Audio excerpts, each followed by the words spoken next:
IPL के 16वें season का आगाज तो हो गया है। बहुत अच्छा खासा ये सीजन गुजर रहा है और व्यूअरशिप के तो सभी रिकॉर्ड इसमें टूट रहे हैं। अब बहुत लोगों को अभी तक ये कंफ्यूजन है कि भाई साहब कमाई कहाँ से होती है। मालिकों ने पैसे लगा दिए हैं पर वो कमाते कहाँ से हैं, क्योंकि अभी तक कई ऐसी टीमें हैं, कई ऐसी फ्रेंचाइजीज हैं जो अभी तक एक भी सीजन नहीं जीती हैं, जैसे बैंगलोर, पंजाब, ये तो एक बार भी नहीं जीते। कैसे गुजारा होता है इनका, क्या है इसकी पूरी पॉलिसी, तो थोड़ा समझाते हैं आपको, बहुत ही आसान शब्दों में समझाएंगे। आईपीएल को भारतीय क्रिकेट कंट्रोल बोर्ड संचालित करता है, यानी कि बीसीसीआई। दोनों के लिए कमाई का सबसे बड़ा जरिया मीडिया और ब्रॉडकास्ट है। आईपीएल की फ्रेंचाइजी अपने मीडिया राइट्स और ब्रॉडकास्ट के राइट्स को बेचकर सबसे अधिक पैसा कमाती है। फिलहाल आपको मालूम ही होगा कि जियो सिनेमा ने लाइव स्ट्रीमिंग एकदम फ्री कर रखी है और टीवी पर अगर आपको मैच देखना है तो वो स्टार स्पोर्ट्स के पास उसकी पूरी मंजूरी है। एक रिपोर्ट के अनुसार शुरुआत में ब्रॉडकास्ट राइट्स से होने वाली कमाई का 20% हिस्सा बीसीसीआई रखता था और जो 80% रकम होती थी वो टीमों को मिलती थी, लेकिन धीरे धीरे ये हिस्सा बढ़कर अब 50-50 हो गया है। विज्ञापन से भी जमकर कमाई करते हैं ये लोग, बताते हैं कैसे। फ्रेंचाइजी आईपीएल मीडिया ब्रॉडकास्ट के राइट्स को बेचने के अलावा विज्ञापनों से भी जमकर पैसा कमा लेती है। खिलाड़ियों की टोपी, जर्सी, हेलमेट पर दिखने वाले कंपनियों के नाम और लोगों के लिए भी कंपनियां फ्रेंचाइजी को जमकर पैसा देती हैं। आईपीएल के दौरान फ्रेंचाइजियों के खिलाड़ी कई तरह के एड शूट करते हैं, इनसे भी काफी मोटी कमाई होती है। कुल मिलाकर विज्ञापन से आईपीएल की टीमों के पास बहुत पैसा आता है और काफी हद तक जो उनका खर्चा होता है वो इन्हीं से निकल जाता है। अब जो भी कमाई होती है उनको कितने हिस्सों में बांटा जाता है, कैसे बंटवारा होता है, ताकि एकदम सुख और शांति से ये लीग चलती रहे, और चल भी रही है, तभी तो 16 सीजन हो गए। थोड़ा सा आसान भाषा में समझ लेते हैं इसको, कैसे टीमें कमाई करती हैं। सबसे पहले आईपीएल की टीमों की कमाई को 3 हिस्सों यानी कि सेंट्रल रेवेन्यू, प्रमोशन रेवेन्यू और लोकल रेवेन्यू में बांट लेते हैं। सेंट्रल रेवेन्यू में ही मीडिया ब्रॉडकास्टिंग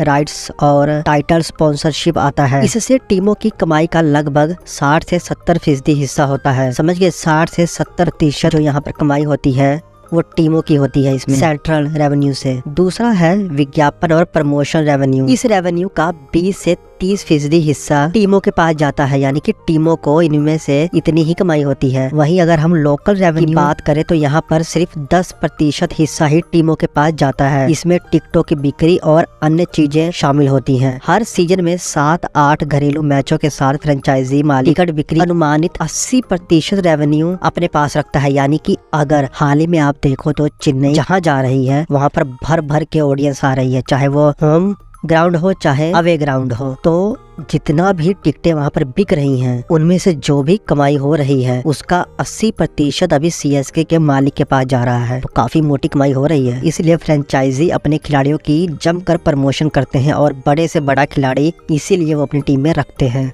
ऐसे ही सभी फ्रेंचाइजियां एमएस धोनी के पीछे नहीं पड़ी कि हाँ हमको ये बंदा चाहिए, क्योंकि वो इस बंदे की फैन फॉलोइंग जानते हैं। इसीलिए आरसीबी भी कोहली को नहीं छोड़ रहे, क्योंकि उनको मालूम है कि जो भी थोड़ी बहुत कमाई हो रही है वो इसी बंदे के खातिर हो रही है। अगर ये बंदा निकल गया तो ये भी बंद हो जाएगी। अब टिकटें बेचकर 80% तो मालिक के पास चला गया, बाकी जो 20% है वो बीसीसीआई और प्रायोजकों के बीच में बांटा जाता है। अब मालिक ने जो भी पैसा अपने टीम पर लगा रखा है उसका 10 से 15% हिस्सा रिकवर हो जाता है टिकटों की बिक्री से हुई कमाई से। टीमें मर्चेंडाइज जैसे जर्सी, टोपी और अन्य सामान बेचकर भी रेवेन्यू का एक छोटा सा हिस्सा जनरेट करते हैं, जिससे आप ये समझ लो कि कुछ % रिकवरी यहाँ से भी हो जाती है। बाकी आती है लोकप्रियता और मार्केट वैल्यू में जो इजाफा होता है इनको।